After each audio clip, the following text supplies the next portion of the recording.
Baik, izin Bapak Ibu yang lain. Assalamualaikum warahmatullahi wabarakatuh.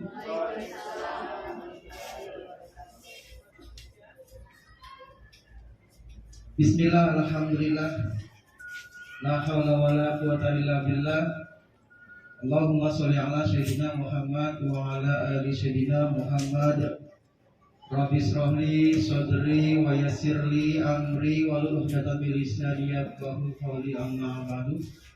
Yang sama-sama kita hormati Ibu Kepala Sekolah SDN 37 Pekanbaru, alhamdulillah telah hadir bersama kita. Yang sama-sama kita hormati Bapak pengajar praktik angkatan 9 guru penggerak Kota Pekanbaru yang alhamdulillah juga hadir pada kesempatan kali ini, dan yang kami muliakan, sangat kami muliakan Bapak Ibu guru SDN 37 Pekanbaru. Terima kasih atas waktu, kelapangan, dan kesempatan yang Bapak Ibu semua sempatkan untuk dapat menghadiri kolaborasi desiminasi calon guru penggerak kami SDN 37 dalam mendesiminasikan penyebaran dan pemahaman penerapan pengalaman budaya positif di SDN 37 Pekanbaru.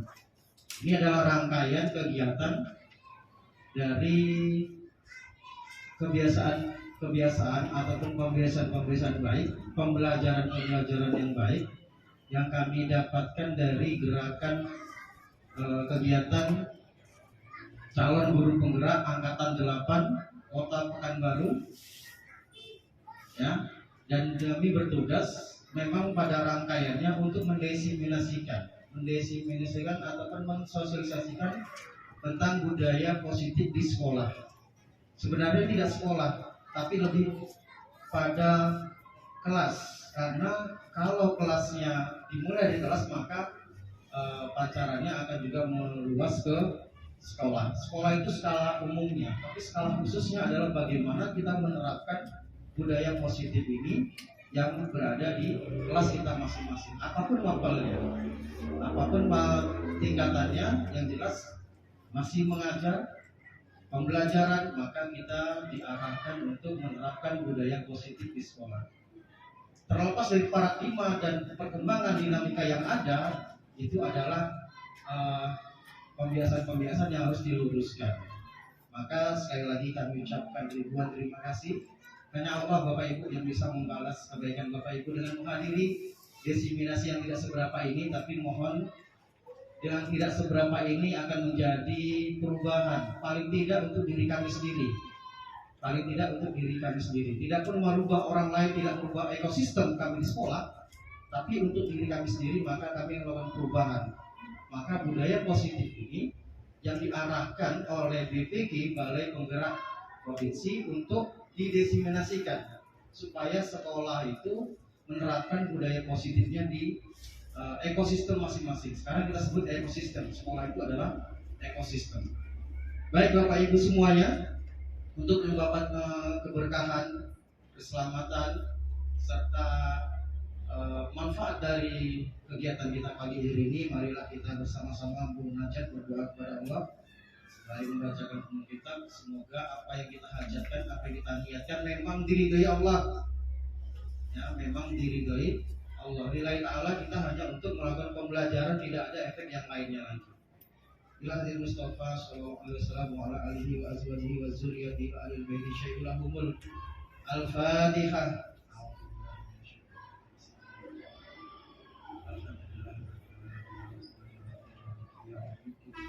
Iya,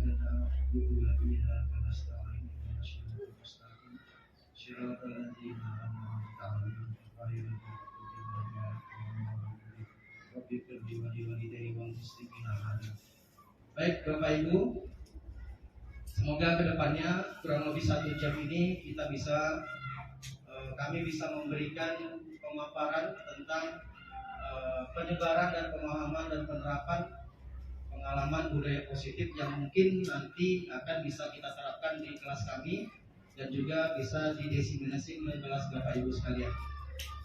Kemudian kami menghadap juga kepada Bapak Ibu, khususnya Ibu Kepala Sekolah, untuk dapat memberikan arahan bagi kami dan bagi kita semuanya terkait tentang kegiatan yang akan kita laksanakan. Kepada Ibu Kepala Sekolah, waktu dan tempat kami sediakan.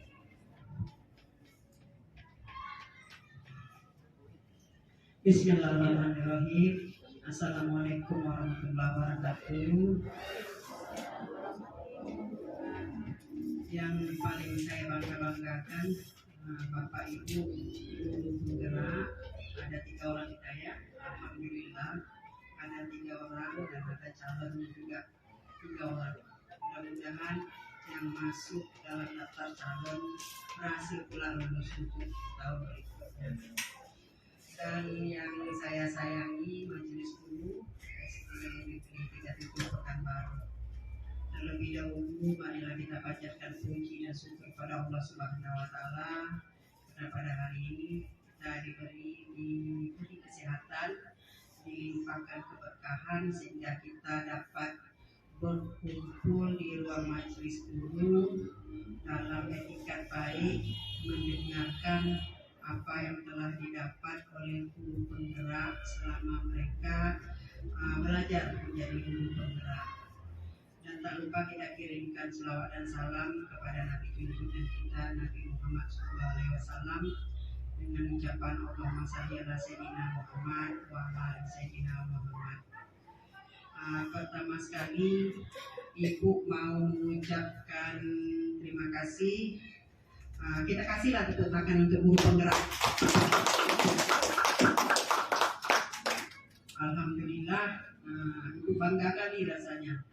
Nggak bisa rasanya terucapkan gimana bangganya memiliki guru penggerak. Soalnya sekolah lain sudah banyak memiliki guru penggerak.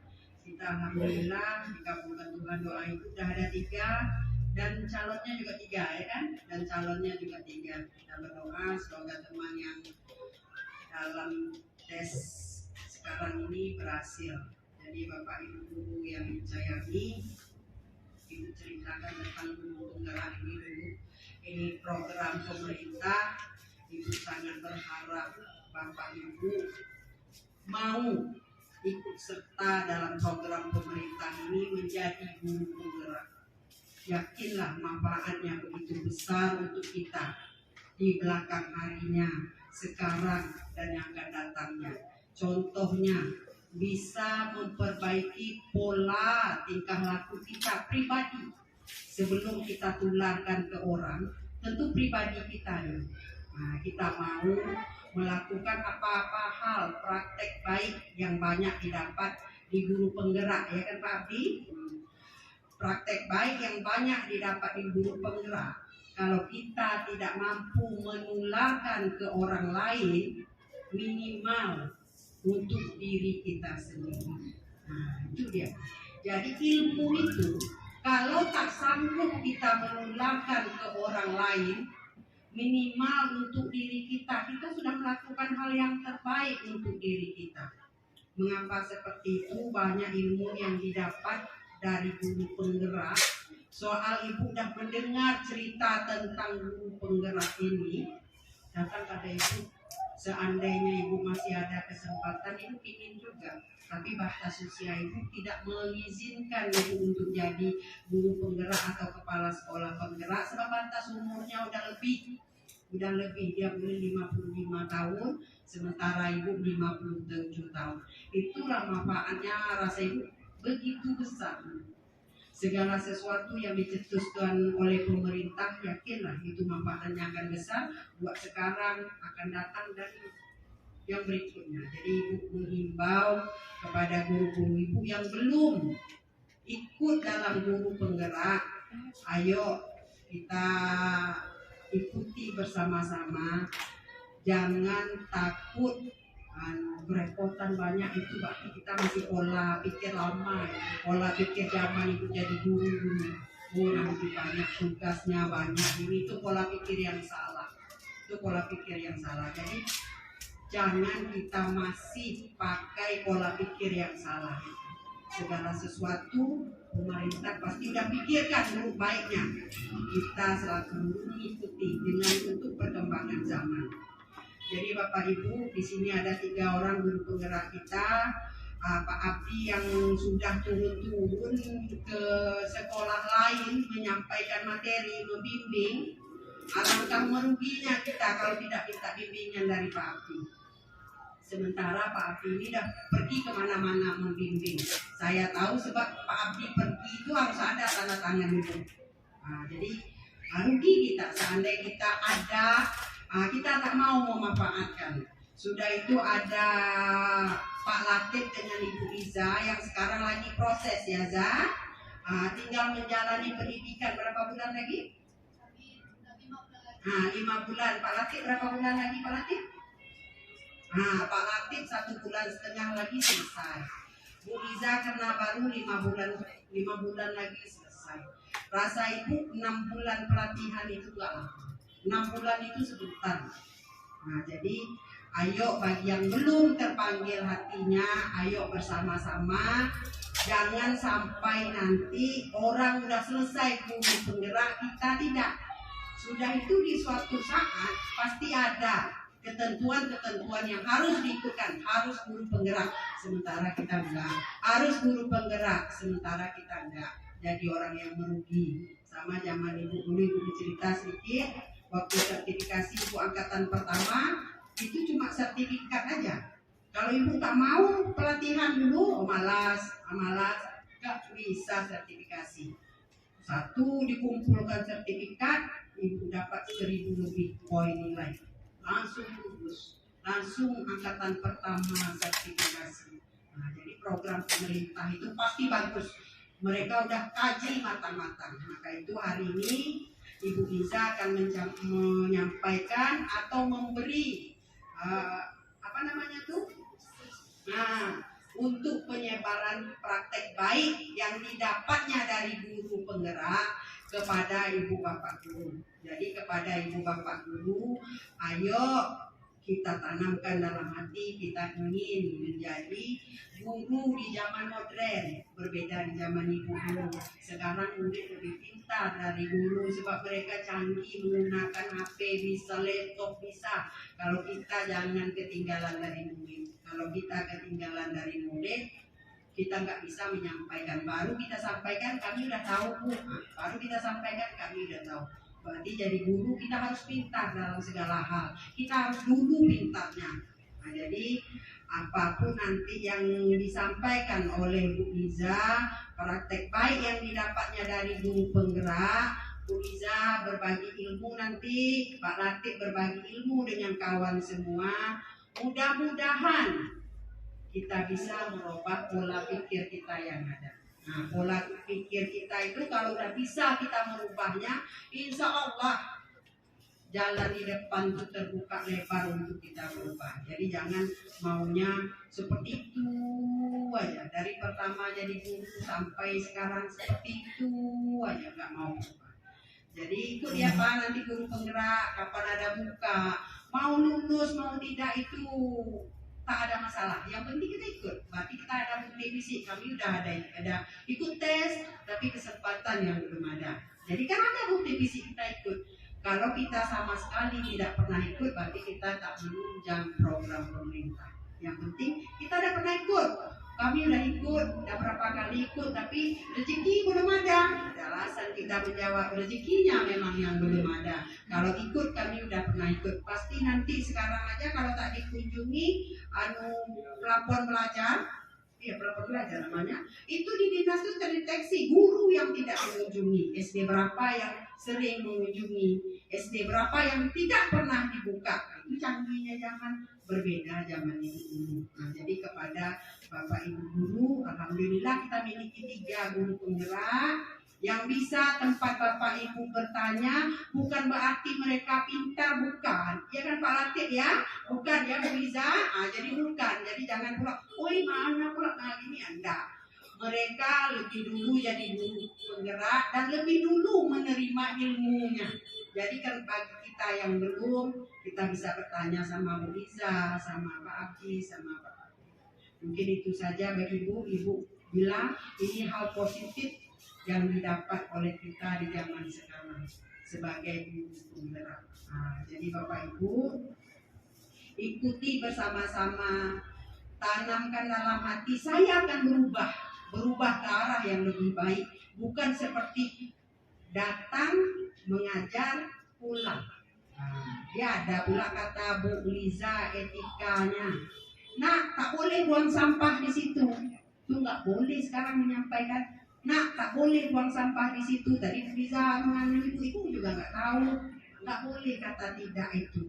Kata mengancam itu ya Liza mengatakan itu nggak boleh. Jadi alangkah indahnya kita beransur-ansur. Nak, buang sampah di sana. Nah, bagus kan? Nah, tidak boleh buang sampah di situ. Nah, bisa nampak anak mau buang sampah di halaman. Dengan adanya guru penggerak kita nambah ilmunya kan. Lupa perkataanmu itu tak boleh. Lupa perkataannya harus buang sampah di sini pada tempat.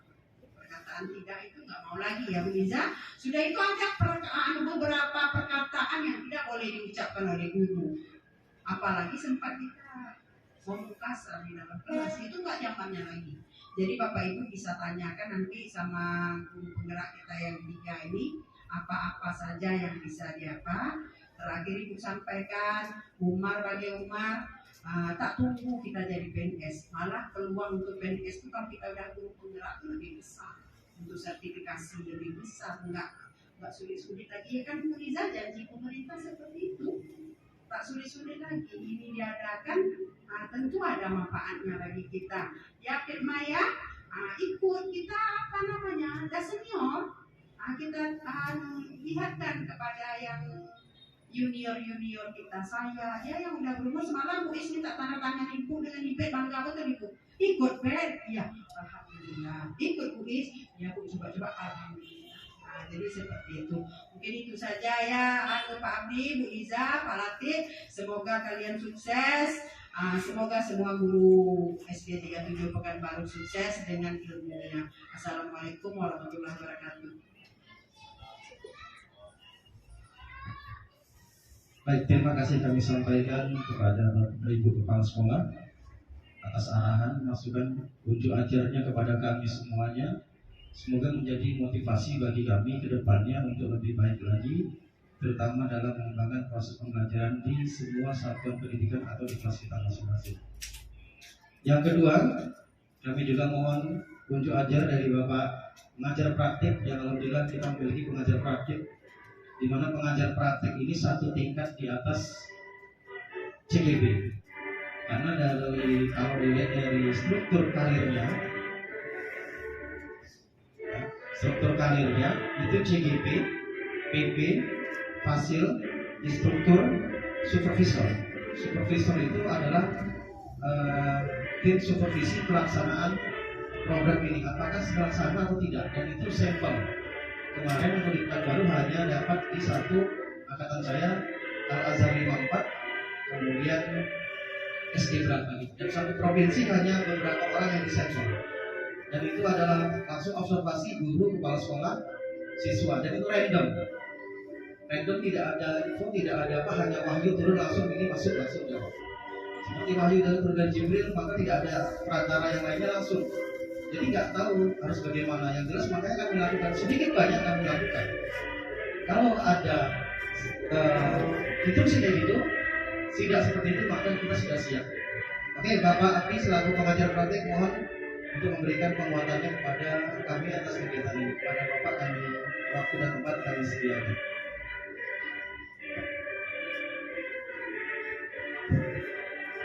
Bismillahirrahmanirrahim. Assalamualaikum warahmatullahi wabarakatuh. Kembali kita bersyukur kepada Allah Subhanahu wa taala dan mengucapkan alhamdulillah dan bersalawat kepada Nabi Muhammad sallallahu alaihi wasallam, mengucapkan Allahumma shalli ala sayyidina Muhammad wa ala sayyidina Muhammad. Ibu Kepala Sekolah SD Negeri 37 Pekanbaru, Ibu Inianti PD yang saya hormati. Kemudian Ibu Liza dan Pak Latif selaku calon guru penggerak. Ibu Liza itu berada di angkatan 9 dan Bapak Abdul Latif berada di angkatan 8. Jadi pada kegiatan ini mereka akan melaksanakan aksi nyata atau diseminasi di modul 1.4. Baik, kepada Bapak dan Ibu sekalian, saya selaku pengajar praktik mengucapkan ribuan terima kasih kepada Bapak dan Ibu guru hebat yang sama-sama berkolaborasi membantu mensukseskan kegiatan ini. Rangkaian yang akan dilaksanakan oleh Bapak Ibu Riza dan Bapak Latif merupakan rangkaian kecil dari program guru penggerak. Untuk Ibu Riza, untuk kegiatan diseminasi ini hanya dari sepertiganya, Bu. Dari sepertiga dari kegiatan guru penggerak, di mana dalam program guru penggerak ini mereka akan menghabiskan 3 modul. Jadi di sesi modul 1.4 ini adalah sesi terakhir di modul pertama. Sekarang Bu Riza sudah berada di modul kedua, sedang berjalan di modul 2.1. Kemudian kalau untuk Pak Latif memang sekarang sudah di apa Pak Latif kan? Udah di sesi semua modul sudah selesai, tinggal dia merefleksi kira-kira hal-hal apa yang perlu dilengkapi lagi Pak Latif ya. Makanya dalam sesi kegiatan ini Pak Abdul Latif dan Bu Riza berkolaborasi. Jadi sedikit saya paparkan, benar sekali disampaikan Bapak Abdul Latif tadi. Bagi rekan-rekan yang ingin bergabung dengan sebagai calon guru penggerak, itu jangan khawatir, Bapak dan Ibu tidak berdiri sendiri. Karena calon guru penggerak ini diwadahi Bu, dipayungi oleh dua orang instruktur, yaitu ada fasilitator dan pengajar praktik. Kalau pengajar praktik itu memang saya yang bertemu langsung dengan guru di lapangan. Kalau fasilitator itu dia nanti secara maya, karena kegiatan guru penggerak ini berlangsung secara daring dan luring. Secara luring itu dibawahi oleh pengajar praktik, secara daring itu ada instruktur sama fasilitator. Kalau untuk fasilitator dalam 1 minggu mengadakan kegiatan daring 2 kali, sementara untuk instruktur itu 1 kali. Jadi kalau diumpamakan Bapak Ibu Riza dan Bapak Abdul Latif ini seperti kecambah jagung Bu, jadi yang memupuk mereka ini hingga menghasilkan buah yang kita harapkan itu ada 3 unsur. Saya sebagai pengajar praktik, kemudian ada fasilitator dan instruktur. Jadi kalau dikelompokkan matra daratnya saya, matra udaranya 2 orang. Jadi bagi rekan-rekan yang sekarang ada 3 orang rekan-rekan kita yang sedang berjuang untuk menghabiskan sesi pertama itu, untuk terakhir itu wawancara yang slotnya belum keluar jadwalnya. Dan untuk angkatan 11 Bu, tadi malam ditutup.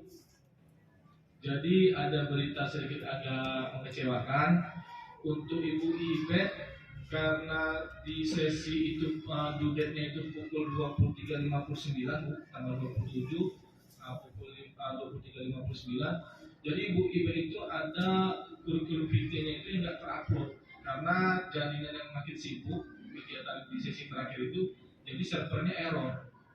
Jadi tadi saya cek di SIM PKB-nya, memang istilahnya memang waktunya sudah habis, jadi tidak bisa masuk lagi. Tapi saya tidak tahu untuk Bu Rosi, sekarang Bu Rosi sedang ini komunitas belajar kita kan, karena program guru penggerak juga harus membuat komunitas belajar. Ibu juga sudah mendapat arahan dari kepala dinas ya, sekolah membuat komunitas belajar berjenjang kelas. Sekarang yang sudah kita bentuk itu di kelas 1 sama kelas 4 karena sudah umar.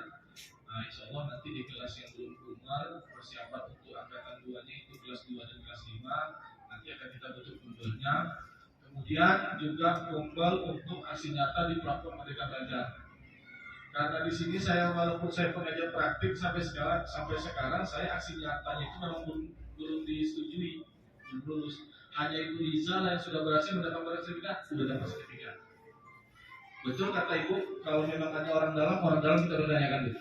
Nah, jadi nanti kita bentuk berdasarkan jenjang, kita bentuk sama-sama, terus kita kerjakan sama-sama aksi nyatanya. Karena platform Merdeka Belajar ini juga berpengaruh terhadap rapor sekolah Bu. Nah itu dia. Jadi langsung saja untuk kegiatan kita pada sesi siang ini, nanti Ibu Riza dan Bapak Latif akan berkolaborasi. Materi umum itu nanti akan disampaikan Ibu Riza tentang pemahamannya untuk diseminasi budaya positif, yaitu pada modul 1.4. Nanti setelah Ibu Riza menyampaikan pemaparan, dilakukan penguatan kepada Pak Latif. Nanti rekan-rekan sekalian bisa dilakukan sesi bertanya apabila memang ada beberapa yang ingin ditanyakan. Mungkin dari saya sebagai pengajar praktik cukup sekian. Apabila dalam penyampaian saya terdapat kekhilafan kesalahan, saya mohon dimaafkan. Akhirul kalam, assalamualaikum warahmatullahi wabarakatuh. Ya, terima kasih pada Pak Abi yang telah menyampaikan tentang alur penggerak ini. Artinya ini bukan abal-abal. Artinya ini kegiatan yang sudah terprogram. Ke depan setahun, 2 tahun, 5 tahun, bahkan 10 tahun is over. Ya kan? Kita ikuti saja. Apa sih? Sekedar motivasi bagi kawan-kawan, terutama izin dengan sangat saya rendahkan kepala saya kepada Bapak Ibu senior. Ya, bukan saya berarti bukan kami bermaksud sini untuk menggurui, makanya saya rendahkan kepala saya. Izin kepada senior semuanya, mungkin Bapak Ibu mengajar telah jauh daripada kami. Mengajar jauh daripada kami, dan kemampuan kami dalam mengajar, dalam mengelola anak-anak mungkin tidak seperti kemampuan Bapak Ibu dalam mengelola anak-anak. Tapi ini pembelajaran dari kami. Bapak Ibu menganggap ini kesombongan daripada saya bercerita sedikit silakan. Tapi saya akan bercerita sedikit. Apapun kita, kalau yang di sekolah, katakan di sekolah, kita sekarang berkarir di pemerintahan. Hanya 2 ujungnya. Dulu saya 1, pegawai negeri. Orientasinya hanya pegawai negeri, tidak lain dari itu. Kita mengajar di sekolah, ujungnya pegawai negeri. Saya 4 tahun di Kemendesa, Kementerian Desa, itu di kecamatan. 4 tahun. Target saya apa? Pendamping desa. Kalau enggak saya jadi DPMD, Dinas Pemberdayaan Desa, Masyarakat Desa. Saya menjadi PNS di situ. Saya mengajar di sekolah. Kenapa? Saya sudah ikuti. Kalau misalnya kita daftar sekarang menghonor, kita masuk dapodik. Dapodik itu ada ketentuannya. Kita sudah masuk dapodik. 2 tahun sekarang baru dikeluarkan UPTK. Tidak seperti saya dulu. Saya dulu 2006 itu ketik sendiri. Saya kasih uang makan kantor dinas operator itu, saya ketik sendiri, udah ketik aja sendiri. Ketik data UPTK itu, nggak tahu untuk apa. 2 tahun kita baru dapat UPTK. Kemudian kita berkarir lagi di sekolah, terus sekolah untuk menunggu pretest PPG. Kalau nggak pengangkatan. Pretest PPG itu kita kuota. Pakai kuota dan pakai yang lainnya. Sudah pretest PPG kita itu baru diklat PPG. 4 bulan, 5 bulan. UP, UKID dan yang lainnya lulus sertifikasi 1 level aman dalam hidup.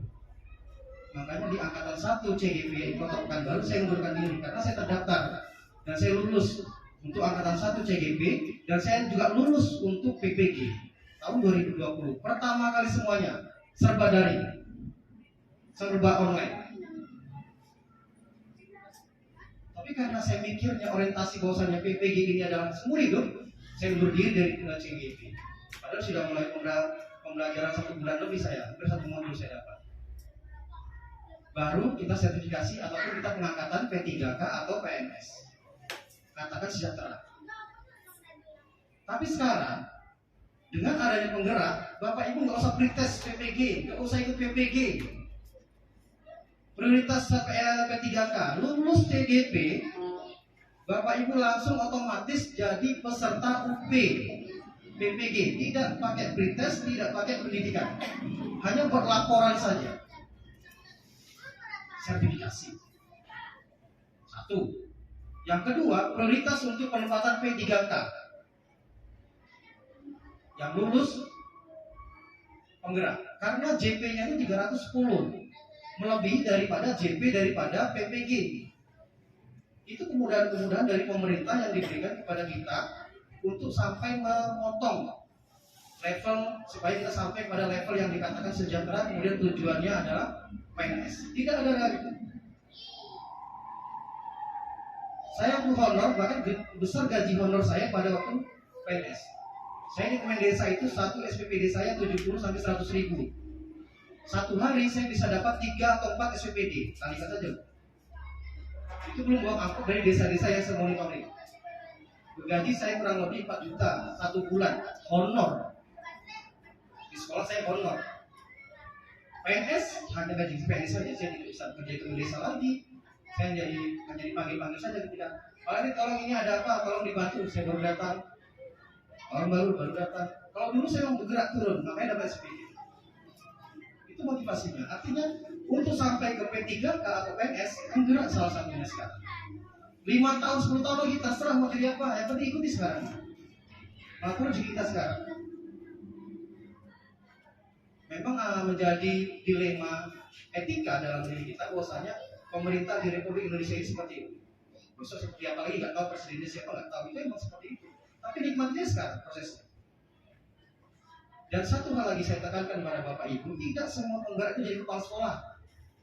Tidak semua guru penggerak jadi kepala sekolah. Untuk di Provinsi Riau itu dipanggil Hafizotu Ilmi kami angkatan 8 34 atau 8 orang Ilmi yang sudah kelas masuk. 2 ditunggu sama orang tuanya. 400 orang lulus semuanya. Ilmi Dan semua daftar di kepala sekolah. Hafizotu Ilmi kelas 2 ditunggu sama orang tuanya.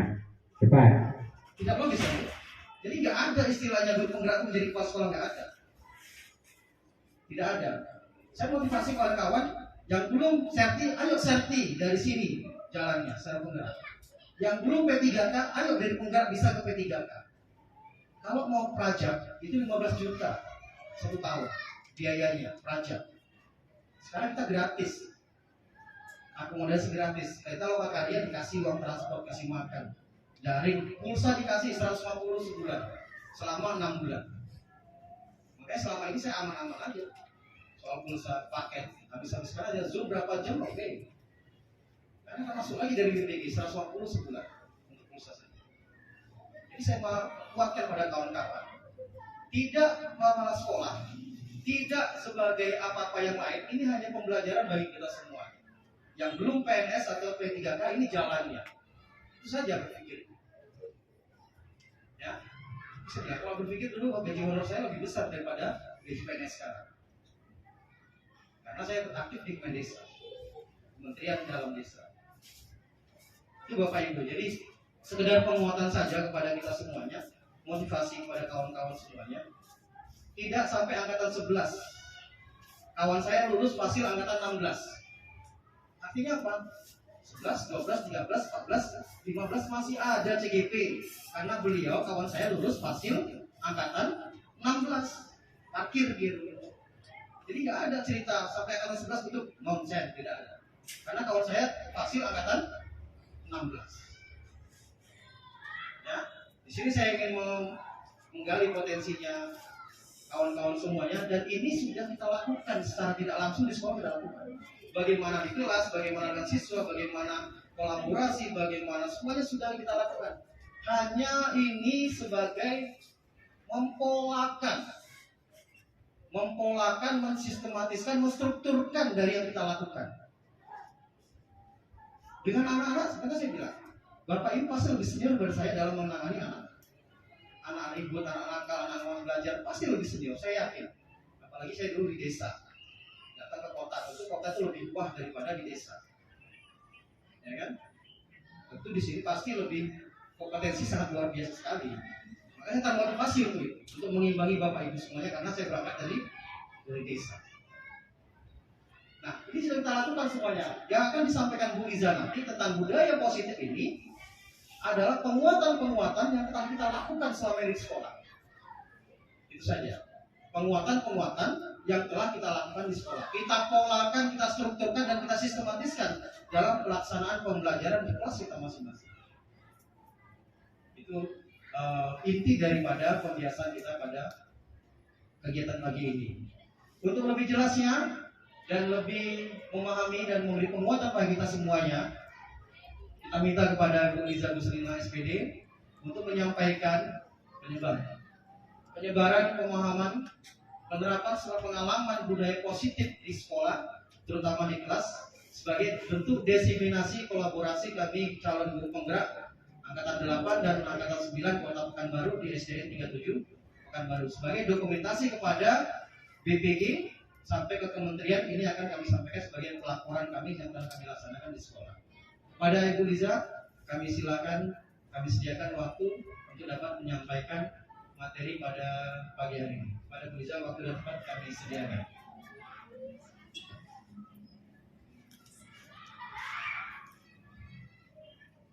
Bismillahirrahmanirrahim. Assalamualaikum warahmatullahi wabarakatuh.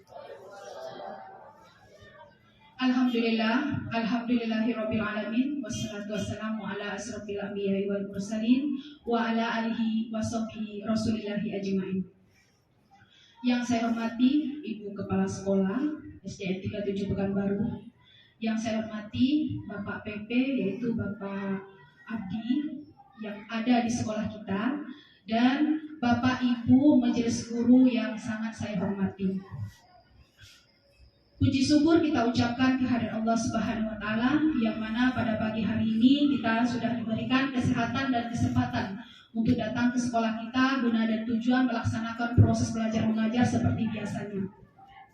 Sholawat berserta salam tak lupa pula kita sampaikan kepada junjungan alam yakni Nabi besar kita Muhammad Sallallahu Alaihi Wasallam dengan mengucapkan Allahumma sholli ala Sayyidina Muhammad wa ala ali Sayyidina Muhammad. Bapak Ibu Majelis Guru sekalian, terima kasih banyak sudah memberikan waktu kepada kami dalam diseminasi kolaborasi antara saya dengan Bapak Abdul Latif, saya Ibu Liza Ruslina dalam penyebaran dan pemahaman dan penerapan pengalaman budaya positif di SDN 37 Pekanbaru. Bapak Ibu, selamat datang para guru hebat. Saya yakin di sini kita semuanya hebat untuk siswa kita dan diri kita. Mari kita belajar bersama, berkolaborasi, saling mendukung demi mewujudkan disiplin di sekolah kita cintai ini, yaitu SDN 37 Pekanbaru. Budaya positif. Bapak Ibu, budaya positif itu merupakan perwujudan dari nilai-nilai kebajikan universal yang harus diterapkan di sekolah kita. Kebiasaan-kebiasaan yang berkembang di sekolah secara tidak langsung menjadi cerminan dari tujuan tugas mulia kita, yaitu nilai-nilai yang kita yakini di sekolah kita. Untuk itu diperlukan supaya untuk menciptakan lingkungan positif agar dapat terbentuk budaya positif. Hal ini merupakan proses pendidikan yang harus kita jalani. Untuk itu, kita harus sadar peran dan tanggung jawab kita sebagai guru. Kita sebagai guru itu adalah pemimpin pembelajar. Menciptakan lingkungan yang aman, nyaman, atau di lingkungan kita yang agar positif dan berpihak kepada siswa.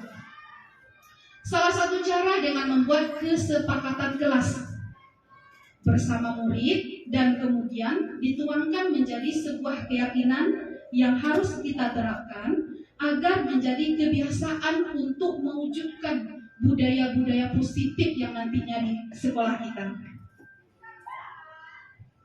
Nah, di sini Bapak Ibu ada 7 konsep utama budaya positif itu. Yang pertama yaitu perubahan paradigma belajar. Yang kedua, disiplin positif. Yang ketiga, kebutuhan dasar kita sebagai manusia. Yang keempat, motivasi perilaku manusia. Yang kelima, posisi kontrol restitusi. Yang keenam, keyakinan kelas dan segitiga restitusi. Nah, di sini kami akan memaparkan yang pertama yaitu perubahan paradigma belajar. Pembelajar itu dengan paradigma baru dirancang berdasarkan prinsip pembelajaran yang terdiferensiasi, sehingga setiap siswa belajar sesuai dengan kebutuhannya dari tahap perkembangannya untuk mewujudkan profil pelajar Pancasila. Nah, pembelajaran di kelas kita selalu berdasarkan klasikal selama ini. Artinya kita jarang melihat perbedaan siswa kita masing-masing. Biasanya kita samaratakan selama ini. Nah, di sini dari paradigma baru ini pembelajaran yang akan baru. Apalagi kita sekarang di SD 37 sudah kurmer dari kelas 1 dan kelas 4. Nah, bahwa pembelajaran itu harus berdiferensiasi. Artinya kita harus melihat perbedaan dan keunikan siswa kita di dalam kelas untuk mewujudkan siswa yang berprofil Pancasila sesuai dengan profil pelajar Pancasila. Perubahan pembelajaran berdiferensiasi ini adalah usaha guru untuk menyesuaikan proses pembelajaran di kelas untuk memenuhi kebutuhan belajar secara individu setiap murid. Untuk melakukan pembelajaran berdiferensiasi ini bukan berarti guru itu harus mengajar dengan cara 32 cara untuk mengajar 32 siswa. Dan bukan pula untuk mengelompokkan yang pintar mana yang pintar, yang kurang mana yang kurang. Nah, pembelajaran berdiferensiasi ini haruslah berakar pada pemenuhan kebutuhan murid sesuai dengan minat bakat murid kita. Yaitu ada 3 kebutuhan murid. Yang pertama itu persiapan belajar, yang kedua minat dan profil murid. Sesuai dengan minat ataupun gaya belajar, di sini kita nanti bisa di kelas memisahkan cara gaya belajar siswa kita. Nah, cara belajar siswa kita tuh ada 3. Yang pertama visual. Visual itu gaya belajar siswa dengan melihat. Contohnya, dalam pembelajaran kita menyampaikan atau membawa media berupa gambar, peta ataupun diagram. Maka anak yang tergolong seperti ini disebut dengan anak yang gaya belajarnya visual. Yang kedua, auditory. Auditory itu gaya belajar yang mendengarkan. Misalnya anak lebih fokus dan lebih paham dia belajar apabila guru menjelaskan atau membaca dengan keras. Nah, ataupun mendengarkan pendapat saat berdiskusi ataupun mendengarkan musik atau mendengarkan video. Yang ketiga, kinestetik, yaitu gaya belajar sambil melakukan contoh ataupun gerakan atau pengeregangan.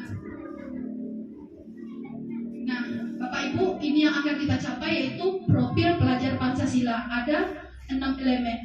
Yang pertama yaitu beriman bertakwa terhadap Tuhan Yang Maha Esa, berakhlak mulia, globalisasi, kebinekaan global, bergotong royong, kreatif, bernalar kritis, mandiri. Nanti itulah yang kita harapkan kepada anak-anak kita di kelas. Yang kedua, disiplin positif. Bapak Ibu, dalam budaya kita, makna disiplin itu dimaknai dengan sesuatu yang kita lakukan kepada seseorang untuk mendapatkan kepatuhan. Nah, kita cenderung biasanya menghubungkan disiplin itu dengan ketidaknyamanan. Sebagai pendidik, tujuan kita yaitu menciptakan anak-anak yang memiliki disiplin, sehingga perilaku dengan mengacu nilai-nilai kebajikan dan memiliki motivasi intrinsik dan ekstrinsik. Jadi Bapak Ibu, kadang anak kita ini melakukan disiplin, ada memang kesadaran diri dia dan ada karena sesuatu hal. Itu tadi intrinsik dari dalam diri dan ekstrinsiknya dari luar. Jadi harapan saya, terutama diri saya di kelas, dengan mempelajari disiplin ini, kita di modul ini saya mempelajari disiplin itu harus lahir dari siswa, bukan ia terpengaruh karena peraturan yang kita buat di kelas. Contohnya, oh saya takut kena hukum karena melakukan sesuatu hal. Nah, ini contoh dari motivasi ekstrinsik dari luar. Karena ada sesuatu hal hukuman, baru dia mau patuh. Sedangkan kita harapkan di sini anak itu intrinsik, kesadaran dia sendiri. Jadi disiplin positif itu merupakan salah satu cara untuk menerapkan disiplin, bertujuan untuk menyadarkan kesadaran memberdayakan anak untuk melakukan sesuatu tanpa ada hukuman, tanpa ada ancaman. Anak itu terlahir dari diri dia untuk melakukan disiplin positif di dalam kelas kita. Nah, masuk kita yang ketiga yaitu kebutuhan dasar manusia. Ada 5 kebutuhan dasar manusia. Ini sebagai peserta didik ya. Nah, yang pertama untuk bertahan hidup. Kita sebagai manusia yang dewasa juga ingin bertahan hidup, makanya kita butuh sandang, pangan, dan papan. Yang kedua, rasa kasih sayang ataupun rasa diterima. Di kelas kita sering menemui anak tiba-tiba memeluk kita, tiba-tiba mengadu dengan kita. Nah, itu dia punya kebutuhan sebagai manusia. Dia butuh kasih sayang. Ya, yang ketiga penguasa. Nah, kita mungkin sering melihat anak kita yang seperti berpuasa, ya, di dalam kelas dia ingin berpuasa dan ingin menang sendiri.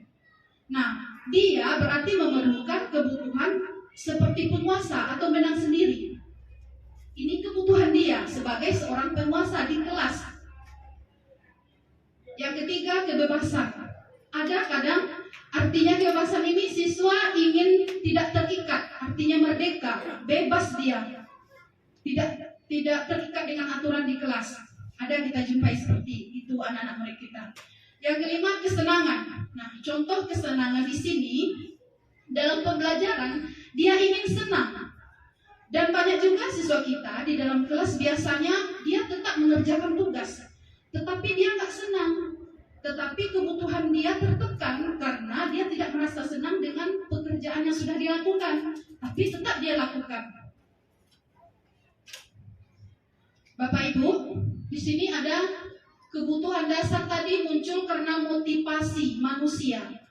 Motivasi itu merupakan dorongan yang timbul dari diri seseorang secara sadar dan tidak sadar untuk melakukan tindakan dengan tujuan tertentu. Itu motivasi.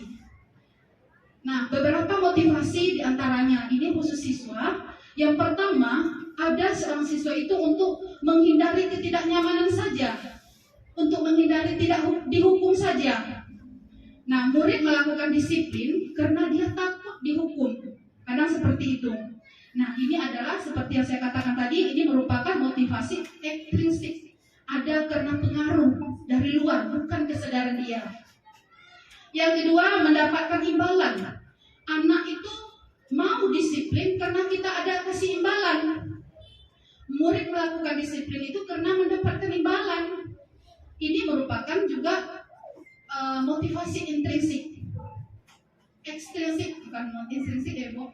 Dari dalam, X dari luar itu maksudnya. Nah, yang ketiga, menghargai nilai-nilai kebajikan diri sendiri. Nah, inilah yang seharusnya yang kita tanam kepada siswa kita untuk disiplin karena dia sadar akan kebajikan dirinya. Ini merupakan motivasi intrinsik. Inilah yang seharusnya kita tanamkan kepada murid-murid kita di kelas. Nah, ada nih konsep disiplin dengan identitas gagal. Beberapa motivasi diantaranya, khususnya kepada siswa, kita beri hukuman. Rupanya itu menyakitinya, tidak nyaman, murid jadi takut. Terus kita akan memaksa murid menyembunyikan kesalahan dia, murid juga jadi rendah diri. Itu kalau kita memberikan hukuman. Nah, kalau kita memberikan penghargaan itu di sisi lain dia memang bagus, ada positifnya, ada negatifnya. Nah, di sini tidak efektif kalau kita hanya memberikan imbalan berupa hadiah. Tapi kalau kata-kata motivasi itu bagus. Nah, tidak efektif, jika tidak ada penghargaan dia tak ingin lakukan lagi. Yang kedua, merusak hubungan atau muncul sifat iri antar sesama di dalam kelas. Terus mematikan kreativitas siswa. Hukuman dengan sistem ranking, merampas hak harga diri anak. Ini yang negatifnya. Konsekuensi. Kalau konsekuensi itu penguatan jangka panjang. Yang kedua, perlu motivasi atau monitoring kelanjutan. Yang ketiga, stimulus respon. Murid menghormati peraturan. Yang ketiga, terakhir, kehilangan waktu untuk mengurangi kesalahan. Konsekuensi. Selanjutnya, restitusi. Dari budaya positif. Dengan kata-kata restitusi, saya di sini baru mengenal saat mempelajari atau dalam pendidikan guru penggerak ini. Nah, restitusi itu merupakan konsep disiplin untuk identitas sukses. Karena yang pertama, siswa akan bertanggung jawab untuk berperilakunya. Contohnya, dia akan meminta maaf apabila dia melakukan kesalahan. Yang kedua, fokus pada pemecahan masalah jangka panjang. Kita tidak cari langsung, secara tidak langsung sudah membentuk karakter anak. menjadi anak yang bertanggung jawab jika kita melakukan restitusi. Karena restitusi ini hanya menanyakan kepada siswa dengan bertanya agar siswa menjadi tanggung jawab dengan keyakinannya untuk memperbaiki masalah dirinya di dalam kelas ataupun di dalam dirinya.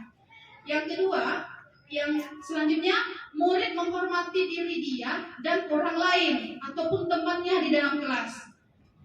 Selanjutnya, teori kontrol. Teori kontrol ini dirinya yang memegang kontrol. Artinya, diri dia sendiri yang memegang kontrol, kesadaran dirinya dan mengontrol diri. Yang terakhir, murid semangat memperbaiki kesalahan. Dengan siswa sudah mengontrol dirinya, dia akan semangat untuk memperbaiki kesalahannya sendiri. Selanjutnya, konsep disiplin ataupun pendekatan restitusi. Ini adalah sebuah cara pemahaman disiplin positif pada diri murid. Pengertian dari restitusi itu adalah proses menciptakan kondisi bagi murid untuk memperbaiki kesalahan mereka sehingga mereka kembali pada kelompoknya dengan karakter lebih kuat. Ini menurut Kosen 2024. Ini sebuah cara menanamkan disiplin positif pada murid. Nah, ciri-ciri restitusi itu yang pertama, bukan menebus kesalahan. Kita memberikan sesuatu pertanyaan kepada siswa itu bukan harus siswa itu menebus kesalahan, namun belajar dari kesalahan atas diri siswa tersebut. Yang kedua, memperbaiki diri. Yang ketiga, memperbaiki hubungan, mentawarkan bukan paksaan, menuntun untuk melihat ke dalam dirinya sendiri dan mencari kebutuhan dasar yang mendasar atas tindakannya tadi. Dia berbuat kesalahan, apa dasar tindakan dia berbuat salah. Selanjutnya, fokus pada karakter, bukan tindakan. Dan selanjutnya, penguatan berfokus pada solusi. Setiap anak tentunya punya kesalahan, makanya kita cari solusinya. Nah, di sini Bapak Ibu ada contoh kasus siswa tidak dapat mengerjakan tugas. Kalau kita sebagai penghukum, tentu kita biasanya kalau menghukum, guru memaksa siswa untuk hormat bendera 10 menit, kata kita. Itu termasuk menghukum. Guru marah dan murid jadi takut. Berarti kita sebagai penghukum di dalam kelas. Yang kedua, konsekuensinya guru memberikan konsekuen untuk mengerjakan PR saat istirahat. Ataupun PR itu buat berlipat ganda lagi. Guru tegas dan siswa hormat pada peraturan. Ini konsekuen jika siswa tidak mengerjakan tugas.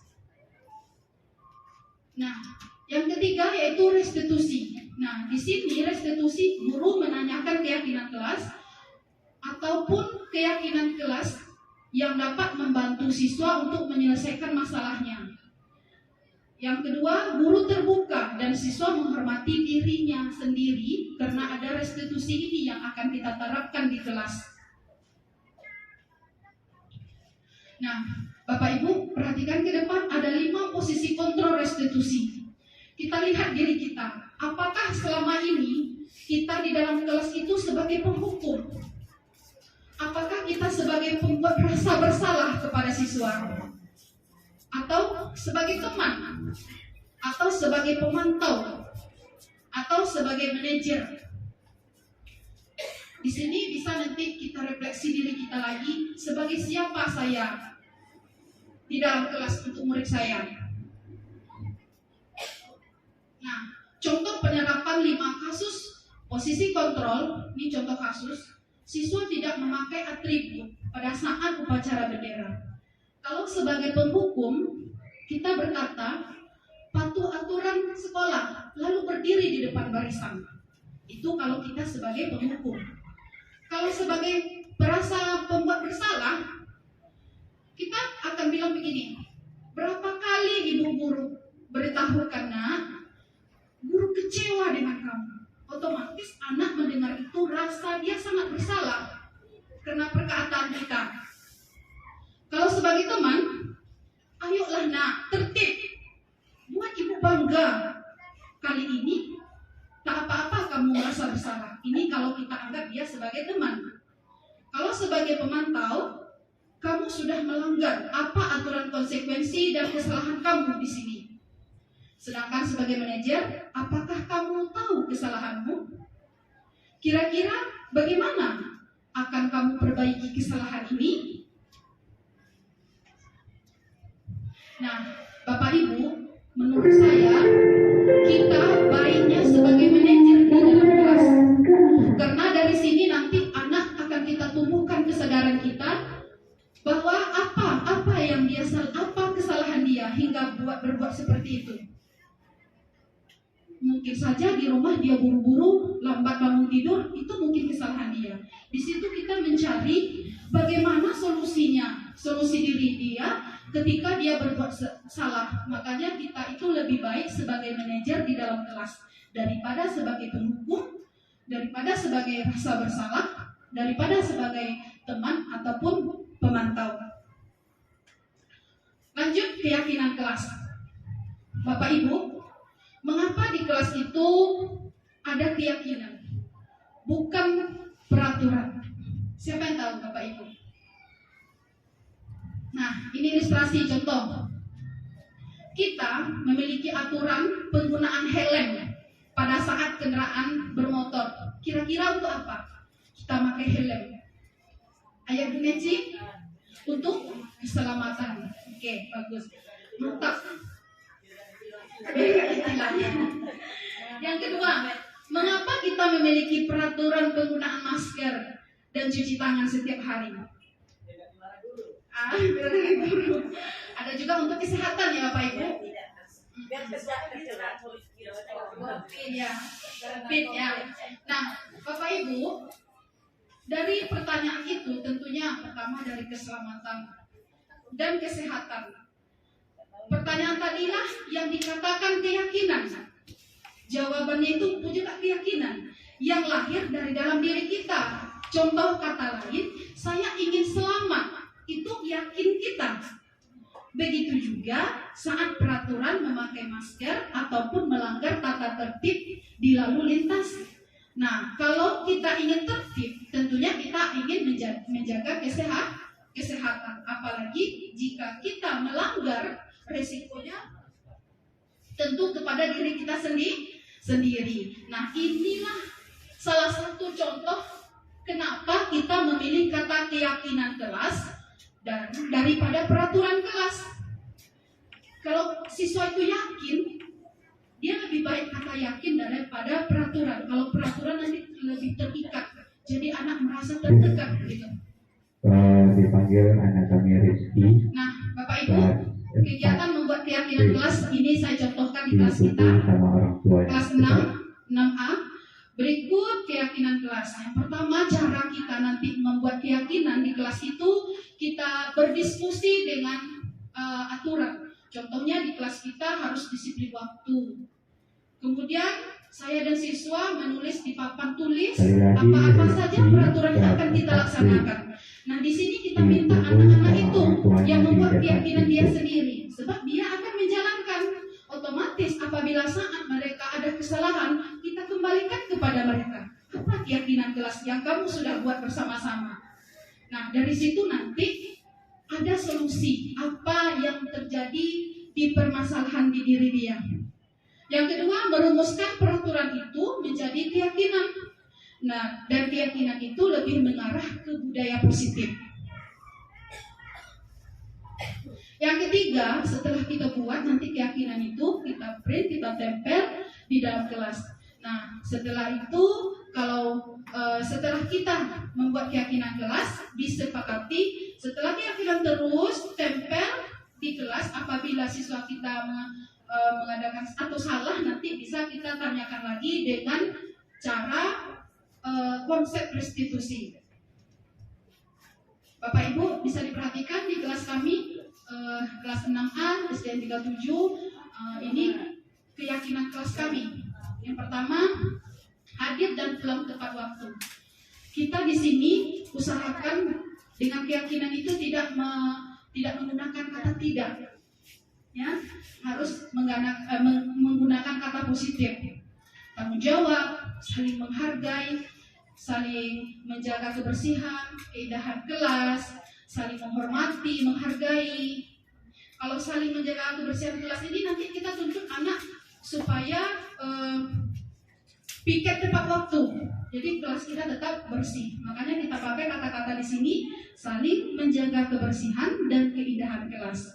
Terus menghargai ibu guru, teman saat berbicara, selalu menerapkan 5S, gemar membaca, menulis, menjaga ketertiban dan kenyamanan saat di perpustakaan, mengerjakan tugas tepat waktu, memakai seragam sekolah sesuai dengan hari yang ditentukan.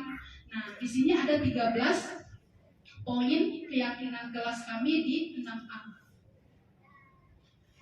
Selanjutnya, bagaimana pembentukan keyakinan kelas? Yang pertama, lebih abstrak daripada peraturan. Makanya kita tidak menggunakan kata peraturan kelas, tapi keyakinan kelas.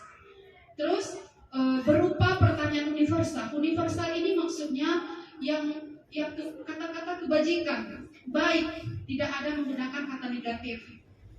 Terus membuat dalam bentuk nilai-nilai positif, menyimpulkan agar mudah diingat sesuai dengan kondisi kelas kita masing-masing. Jadi keyakinan kelas itu tidak ada pengaruhnya ke sekolah. Keyakinan kelas itu kita bahas dengan siswa kita di dalam kelas. Dan kalau bisa semua siswa pada saat itu hadir. Jadi apa keyakinan siswa itu, setiap dirinya bisa memberikan pendapat. Saya harus bagaimana? Nanti baru kita simpulkan, jadilah dia keyakinan kelas kita. Nah, ini pun bisa kita terapkan di sekolah. Tapi yang saya paparkan ini kita terapkan di kelas, ya, dalam lingkup kecil. Nanti baru kita terapkan di lingkungan sekolah kita, budaya positif nanti. Nah, Bapak Ibu, yang ketujuh, segitiga restitusi. Jika anak kita melakukan kesalahan, kita bisa menanyakan kesalahan dia itu dengan segitiga restitusi. Yang pertama, menstabilkan identitas. Nah, menstabilkan identitas ini kita harus menstabilkannya dengan cara mengucapkan semua orang pernah melakukan kesalahan. Nah, itu cara kita menstabilkan identitas. Semua orang bisa melakukan kesalahan. Ibu aja pernah melakukan kesalahan. Tidak sepenuhnya siswa yang salah. Pada saat itu kita menanyakan, ya, itu yang dikatakan menstabilkan identitas. Yang kedua, validasi tindakan yang salah. Dengan kita bicara, semua orang, semua perilaku siswa di sini ada alasannya. Dia buat masalah, tentu ada alasannya. Jadi kita tanyakan pada saat kita mengadakan restitusi segitiga itu, berusaha untuk menggali apa masalah anak ini. Yang ketiga, menanyakan keyakinan kelas. Nah, di sini dia pasti sudah melanggar keyakinan kelas. Kan tadi tuh udah kita buat keyakinan kelas. Dia ada kesalahan, tentu dia sudah melanggar keyakinan kelas yang kita sudah bahas bersama-sama di kelas. Kita di sini bisa menanyakan apa yang dia langgar. Nah, setelah kita menanyakan keyakinan kelas, maka kita menuntut siswa untuk memperbaiki kesalahannya. Di sini kita bisa bertanya, kira-kira apa solusinya kalau kamu berbuat salah?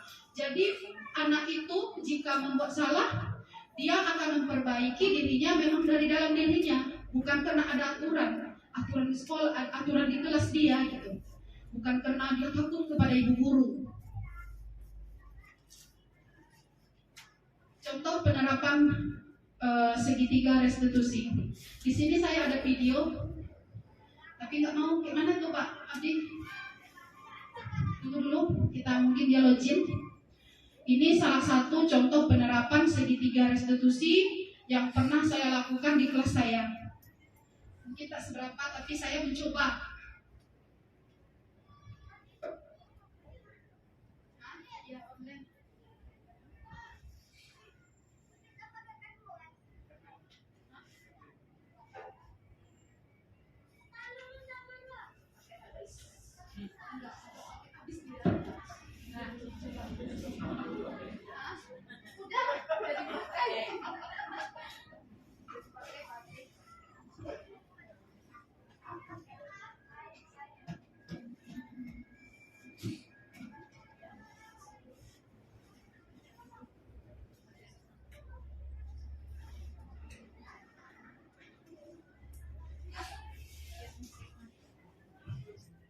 Baik Bapak Ibu, sampai di penerapan pelaksanaan restitusi tadi, apa ada pertanyaan?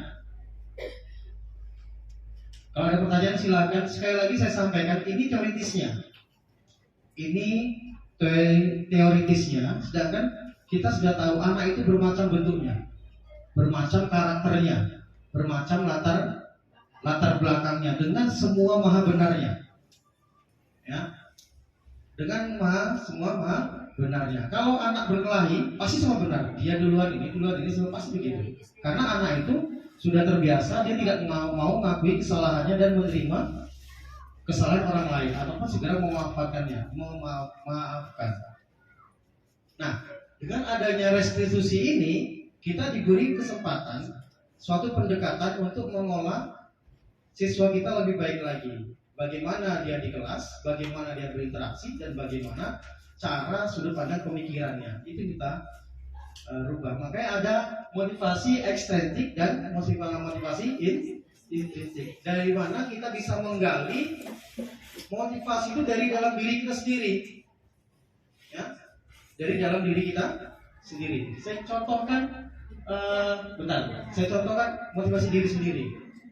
Bu Neci mau P3K, tentu belajar, cari resume, cari ini, ikut tes dan sebagainya. Itu motivasi dalam diri sendiri. Yang lainnya motivasi eksternal, berarti action dari luar, motivasi kawan-kawan sudah P3K, sudah serti dan sebagainya. Maka itu bisa memotivasi Bu Neci untuk sampai pada yang diinginkan.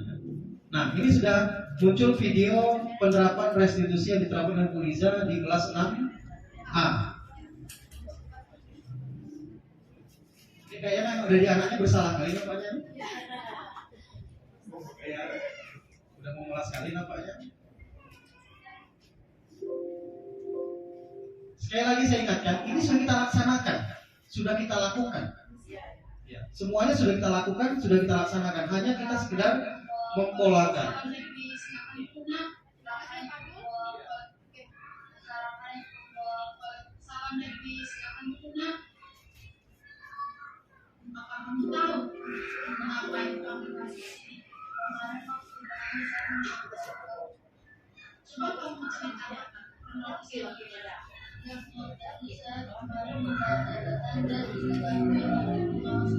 Ini menstabilkan identitas ya Bapak Ibu ya.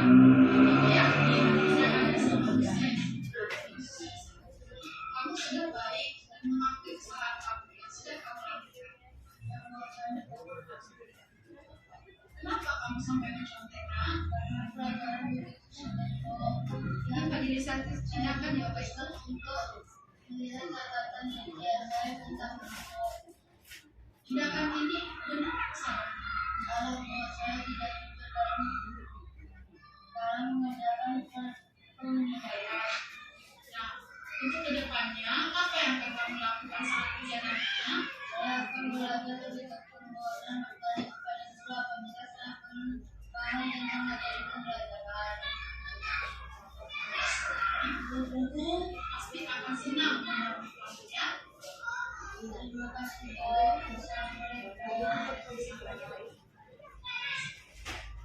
Bapak Ibu, ini adalah contoh kecil yang pernah sudah saya lakukan segitiga restitusi di dalam kelas saya.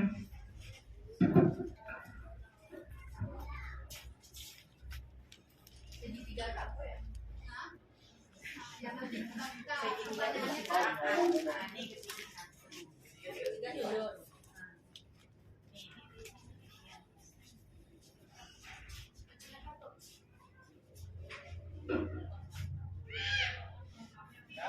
Sebetulnya ada dua videonya, tapi biar aja lah nggak apa-apa. Hampir sama. Nah, Bapak Ibu, menurut standar pendidikan nasional, dalam penerapan program disiplin positif itu hendaknya guru memiliki standar kepribadian, profesional dan sosial yang baik, di mana guru mampu merefleksi posisi kontrolnya, di mana bagaimana perjalanan dirinya sebagai seorang among. Jadi kita di dalam kelas itu sebagai among, ya, sebagai among atau pemegang posisi manajer. Makanya saya bilang tadi, kita lebih baik dalam posisi manajer yang menentukan murid kita. Murid kita itu menjadi insan yang mandiri, merdeka, dan bertanggung jawab.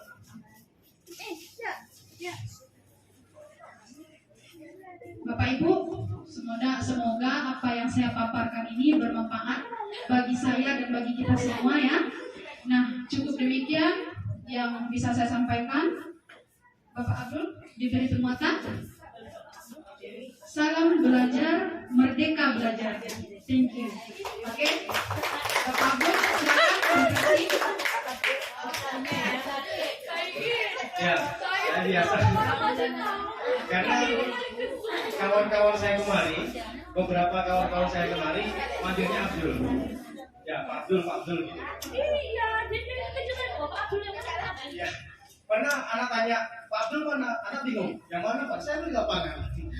Karena manggilnya Pak Abdul. Tapi itulah nama saya diberikan oleh orang tua saya. Saat ini paling terindah. Iya benar. Bukan, tapi Pak Abdul. Kadang kerennya Bedul. Singkatannya Bedul. Baik, Bapak Ibu, sekali lagi ini teoritisnya. Percakapan Bu Liza tadi yang di segitiga restitusi ini percakapan panduan. Saya yakin ketika Bapak Ibu memprospek anak tidak seperti bahasanya, tapi pasti begitu alurnya, ya kan? Pasti begitu alurnya. Kemudian pelaksanaan begitu, yang jelas budaya positif itu adalah bagaimana kita menumbuhkan nilai-nilai positif, nilai-nilai kebajikan dalam diri siswa, dalam diri kita semuanya, supaya bisa menjadi manusia yang memanusiakan manusia. Seperti kata Ki Hajar Dewantara adalah anak itu seperti tanaman. Kita tanam jagung nggak mungkin tumbuh kedelai. Ya, kita tanam padi tidak mungkin tumbuh ilalang. Pasti tumbuh padi juga, walaupun pasti ada ilalangnya. Tapi bagaimana kita menumbuhkan anak sesuai dengan minatnya? Keyakinan kelas, saya yakin sudah dibuat. Contohnya kami di olahraga, di awal pertemuan, tidak boleh tidak pakai baju olahraga. Ya kan? Kesalahannya apa? Masih menggunakan kata tidak. Seharusnya kita serapkan anak-anak sekalian pada saat jam pelajaran olahraga harus menggunakan pakaian olahraga. Itu adalah nilai-nilai atau pemahaman yang sering kita salah dalam penerapan. Bukan salah, tapi menimbulkan miskonsepsi pada diri anak itu sendiri. Penguatan yang saya lakukan adalah bisa kembali ke awal dulu. Sebelum itu ada pertanyaan Bapak Ibu? Next. Ada pertanyaan dari semuanya? Sebenarnya mau bertanya, tapi Ya. Itu makna yang pertama kali saya perdebatkan dengan WI. Dengan WI itu Widya Suara. Widya Suara kalau dulu LPMP kan Widya Suaranya. WI saya perdebatkan begitu. Ya kan? KDSP. Kita guru bawa modul. Ya kan? K13 bawa laptop. Bawa fokus. Umer bawa TV, bawa LCD, bawa ini semuanya. Ya. Merepotkan kita semua sebenarnya dengan proses-proses ini. Itu saya bilang, ini teoritis yang kita teorikan sebagai acuan pedoman, tapi pelaksanaan disesuaikan dengan ekosistem kita semuanya. Sekolah swasta berbeda dengan sekolah negeri. 136 berbeda dengan 337 yang pasti kita lebih wah. Ya. Nah, bagaimana kompetensi kita, bagaimana cara kita meramu siswa, bagaimana cara kita meramu pembelajaran kita. Nah, di sini pedomannya, pelaksanaannya kembali pada Bapak Ibu semua dengan gaya masing-masing. Makna dengan PAI-nya, Bu Rita dan Bapak Ibu yang lainnya dengan guru kelasnya, kami dengan guru olahraganya sesuai dengan keilmuan kita masing-masing. Yang jelas, apa yang dituntut ini adalah sama. Konsepnya pertama, nah ini paradigma tadi, Bapak Ibu. Paradigma. Benar apa? Misalnya ada pemahaman tentang paradigma. Coba, apa dimaksud dengan paradigma menurut pengertian dan bahasa Bapak Ibu? Paradigma. paradigma berpikir, paradigma pembelajaran baru, paradigma hidup ini, paradigma kenyataan ini ya, banyak macam. Yang jelas kata kuncinya paradigma. Paradigma itu adalah perubahan pola berpikir, ya, perubahan pola berpikir diri kita terhadap apa yang ada di lingkungan. Atau diistilahkan, kalau dulu kita masih in the box, sekarang out the box. Kita keluar dari kotak kita, keluar dari zona nyaman kita. Nah, kalau nggak tadi repot, ini betul repot, tapi pelan-pelan, sembari kita sampai ke sana. Orang sampai kita tipu, orang siap kita ngumpulkan, ya kan? Yang jelas ada perubahan signifikan pada diri anak. Nah, konsep utama modul ini adalah budaya positif. Perubahan paradigma dari kita berpikir, disiplin, ya kan? Disiplin positif, kemudian kebutuhan dasar, motivasi perilaku manusia, posisi kontrol restitusi, keyakinan kelas, segitiga restitusi. Ini semua sudah Bapak Ibu lakukan, saya yakin dan percaya. Aku yakin bahkan sudah Bapak Ibu lakukan di kelas dengan cara dan metode Bapak Ibu semuanya. Cuma kadang kita tidak terdokumentasi. Keyakinan kelas tidak terdokumentasi. Ketika anak bersalah, kita harus mengingat dan panjang penjabaran kita. Tulah. Tapi kalau kita buat keyakinan kelas dari awal, kita tunjukkan, nak, salahnya di mana, kurang tepatnya di mana. Ingat keyakinan kelas kita dulu. Komitmen awal kita bersama dulu apa? Dilihat itu lagi, ya kan? Kalau itu semuanya ada, maka bisa melaksanakan keyakinan kelas dengan baik, dan anak juga akan memperbaiki sikapnya dengan adanya keyakinan kelas yang dilihat. Mungkin kekurangan kita bersama adalah tidak mendokumentasikan. Kita terkonsep dokumentasi itu hanya sekedar perangkat pembelajaran, modul pembelajaran itu saja. Tapi yang ada di dinding kelas-kelas kita itu juga dokumentasi yang ada di kelas. Nah, ini adalah konsep utama dalam budaya positif. Makanya ini ditekankan. Dan ini JP-nya 4 JP. 1 JP 45 menit. Ya, kami diberi waktu kesempatan 1 CGP itu 1 jam, 60 menit. Isinya ini saja. Makanya kami bagi dan kami kemuatan bagaimana kita semua bisa memahami ini. Dan saya sudah sampai ke modul 3.3 akhir dari modul 10 dari kegiatan ini. Tinggal melengkapi aksi nyata, mingguan dan yang lain-lainnya. Dan insya Allah di pertengahan Desember insya Allah selesai. Lulus tidak lulus, walau bisa lagi. Ya kan? Yang jelas ada perubahan dan bisa membawa sedikit perubahan dalam khususnya diri saya sendiri. Perubahan paradigma, disiplin positif, kebutuhan dasar manusia, motivasi perilaku manusia, posisi kontrol restitusi, keyakinan kelas, dan segitiga restitusi. Ini konsep awal yang akan kita kemas, kita ramu, yang kita sajikan kepada peserta didik kita. Cukup jelas Bapak Ibu? Ada pertanyaan? Ya, refleksinya ini. Sekali lagi, saya kuatkan bahwasanya ini semua diramu dengan keilmuan Bapak Ibu masing-masing. Ya, diramu dengan keilmuan Bapak Ibu masing-masing. Bagaimana menciptakan karakteristiknya, bagaimana membuat ini semua jadi lebih baik dan bisa menghasilkan siswa-siswi kita yang beriman, berakhlak, dan berilmu pengetahuan. Baik, untuk refleksi silakan Bapak Ibu, ada penyampaian refleksi kegiatan pada hari ini, silakan. Silakan. Refleksi itu ada penguatan. Kami kalau rukol 3 jam 4 jam rukol, berarti 45 menit kali 4 berarti 3 jam Pak ya. 3 jam. Yang paling sedih kalau rukol itu jam 5, jam 4 itu paling sedih. Karena maghrib siapnya. Bahkan saya rukol karena saya bercakap, hasil saya rananjung. Pak Adi apa bercakap? Kalau di Pekanbaru bercakap kelahi. Kalau anaknya diamankan dulu. Sengaja itu. Saya shoot bagaimana kejadian di kelas saya itu. Bahkan saya bawa rukol saya di kelas. Saya ambil ngajar, saya taruh laptop saya, taruh HP saya. Bahkan saya kemana-mana saya bawa rukol saya. Saya tunjukkan kepada mereka bahwa saya tidak terkendala. Ini untuk kegiatan pembelajaran saya. Makanya terjadilah anak kelahi, anak nangis. Itu saya tunjukkan aja.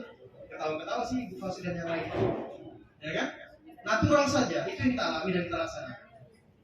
Saya kembalikan pada Pak Bebek, ada pertanyaan dari kegiatan kita ini? Pak Pepe, silakan. Ini Pepe luar biasa ini. Ya, silakan. Kalau Anda mau menyimpulkan dan merefleksikan dari pengalaman kita, silakan. Ya. Karena kalau sudah refleksi itu kan bahagia sekali. Nah, refleksi berarti udah mau selesai rupanya. Ya. Silakan Ibu Eva, apa refleksinya? Dari pemahaman Ibu dari pernyataan apa aja yang dapat? Kurang fokus. 8. Biasanya itu 8 motivasi kita untuk cepat-cepat. Ya, jadi kita berpikir kita keluarkan cepat-cepat, maka itu menghilangkan kesalahan. Tidak ada Bapak Ibu? Bustono. Ya. Silakan tentang ini. Ayah, boleh sedikit. Ya. Ini maksudnya apa tadi ini? Menyimpulkan. Refleksi.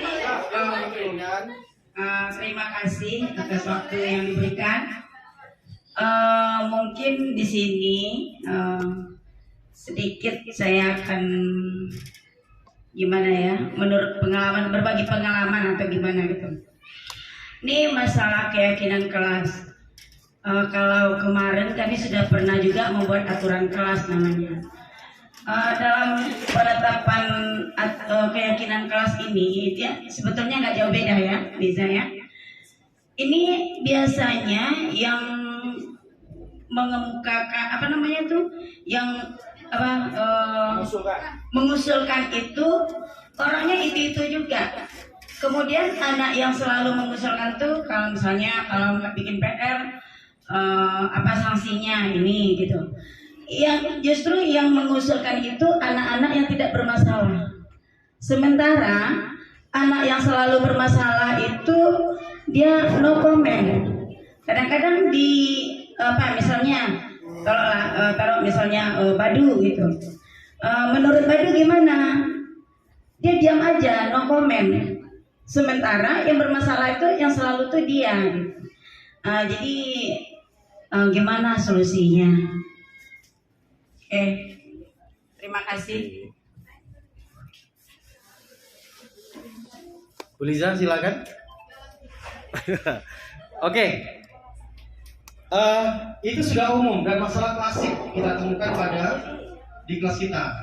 Kebanyakan anak yang aktif hanya itu saja, dan anak yang menyampaikan dan begitu juga. Tidak semuanya. Maka peran kita di sini adalah bagaimana memotivasi perilaku manusia dengan posisi kontrol restitusi ini, bagaimana memberikan pemerataan kesempatan kepada anak supaya bisa menyampaikan apa pendapatnya sesuai dengan bahasanya. Di kelas saya tidak patokan anak itu mengucapkan bahasa teoritis yang ada di LKS atau di buku, ya kan? Meloncat, it's up to you, saya bilang. Yang jelas kamu berpindah tempat, sudah melompat, ya kan? Pengertian dia, bagaimana semuanya bisa menyampaikan pendapat dia. Kita kasih kesempatan, banyak modelnya, bisa angket, bisa kita kasih kesempatan. Udah, sampaikan saja, apa? Kita catat semuanya. Ya kan? Dari fulan ini, dari fulani ini. Kita catat semuanya. Sudah dicatat semuanya, sudah dipetakan semua, maka kita simpulkan dan buat skala prioritas. Mana dari kesepakatan kelas, peraturan kelas yang kita sepakati, yang bisa diterapkan di dalam kelas ini. Akhirnya anak semua terlibat, ya kan? Anak semua terlibat dan anak semua berkontribusi untuk pelaksanaan di kelasnya. Tinggal kita bagaimana memanagenya saja. Maka pemerataan dan pemberian itu lebih merata pada semua peserta didik. Oke, Bu Eva? Oh, jadi bisa dengan sistem angka? Bisa. Karena visualisasi anak dalam mengucapkan sesuatu itu mungkin beda-beda. Tidak berani atau mungkin dia lebih tereksplor dirinya dengan menulis, ya kan? Dengan menulis tidak usah buat nama, tapi disepakati. Tidak usah buat nama, tapi disepakati. Kumpulkan, kita rangkum semuanya, kemudian kita petakan, kita skala prioritaskan. Maka jadilah keyakinan atau peraturan kelas yang kita kenal selama ini. terdokumentasikan, itu penting. Terdokumentasikan. Akhirnya kita tidak kerja SKS, sistem kebut satu malam itu kalau ada kegiatan akreditasi yang lainnya buat semuanya. Tapi karena terdokumentasikan dengan baik, maka kita bisa melaksanakan dengan baik juga. Ada dokumentasi. Oke, Bapak Ibu, cukup ya. Terima kasih atas refleksi dari Bapak Ibu. Dan terima kasih atas atensi Bapak Ibu semuanya, atas penyampaian kami, dan semoga makin banyak rekan-rekan kita yang ikut program ini, terutama rekan-rekan yang belum, mohon maaf, beda sama kebijakan, belum serti. CGP ini adalah jalan tolnya, jalan pintasnya, ya, jalan pintasnya untuk itu. Kalau menunggu kuota, karena hitungannya saya di Indonesia. Kalau ada ikut ini, maka bisa jadi skala prioritas untuk bisa mendapatkan apa yang kita dihimbau kepada para siswa yang membeli jajanan untuk membuang sampah di tempat yang telah disediakan. Terima kasih. Demikian diseminasi, ya, diseminasi pada kesempatan kali ini di modul 1.4 tentang penyebaran, pemahaman, penerapan dan pengamalan budaya positif yang ada di sekolah, khususnya SD 37 Pekanbaru, calon guru penggerak angkatan 8 dan 9. Semoga di angkatan 11, 12, 13 dan seterusnya tetap ada, sehingga kawan-kawan semuanya bisa serti, bisa P3K semuanya, amin. Amin. Dan cukup dari kami, mohon maaf sekali lagi. Sekali lagi atas nama pribadi dan Bu Liza serta Pak Abdi selaku pembimbing kami di sini, mengucapkan ribuan terima kasih. 10 jari kami tambah kepala satu, mohon maaf. Pada Allah kami mohon ampun, pada Bapak Ibu kami mohon maaf atas hilaf kata kami yang kurang tepat. Pada Bapak Ibu kami semua mohon maaf. Akhirul kalam, wa taufiq wal hidayah, wa ridha wa inayah. Wassalamualaikum warahmatullahi wabarakatuh. Waalaikumsalam warahmatullahi wabarakatuh.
Waalaikumsalam Siti. Silakan duduk nak. Nah, kamu tahu anak ibu, Siti panggil ke sini? Mungkin berkaitan dengan tugas, Bu. Ya benar. Ya, kamu kemarin datang ke sekolah? Iya, Bu, masuk. Tetapi saya tidak mengumpulkan tugas. Siti, semua orang pernah melakukan kesalahan, termasuk ibu. Namun, tindakan kamu pasti ada alasannya. Kira-kira kenapa, nak? Saya capek dan mengantuk, Bu. Soalnya tadi malam saya menonton TV sampai jam 12 malam. Kamu masih ingat nggak keyakinan kelas kita? Masih, Bu.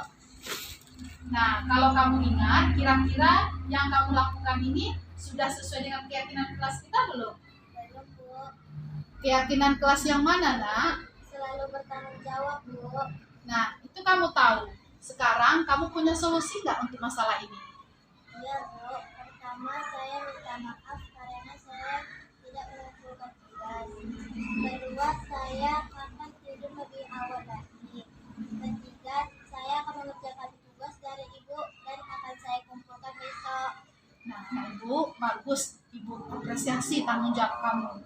Nah, sekarang kamu boleh istirahat ya? Terima kasih, Bu. Permisi. Ya. Waalaikumsalam warahmatullahi wabarakatuh.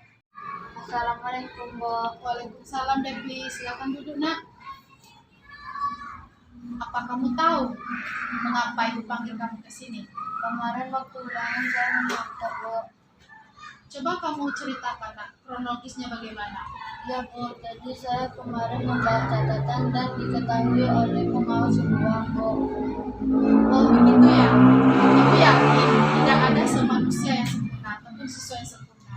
Kamu sudah baik, sudah mengakui kesalahan kamu yang sudah kamu lakukan. Ya, Bu. Saya minta maaf. Kenapa kamu sampai mencontek, nak? Karena pelajaran begitu sulit, Bu. Dan saya memutuskan untuk melihat catatan kecil. Saya minta maaf, Bu. Tindakan ini benar apa salah? Salah, Bu. Saya tidak jujur dalam mengerjakan penilaian. Nah, untuk kedepannya, apa yang akan kamu lakukan saat ujian nanti, nak? Saya akan belajar lebih tekun, Bu, dan bertanya kepada guru apabila saya belum paham tentang materi pembelajaran. Bagus. Ibu guru pasti akan senang membantu kamu ya. Terima kasih, Bu. Assalamualaikum. Waalaikumsalam.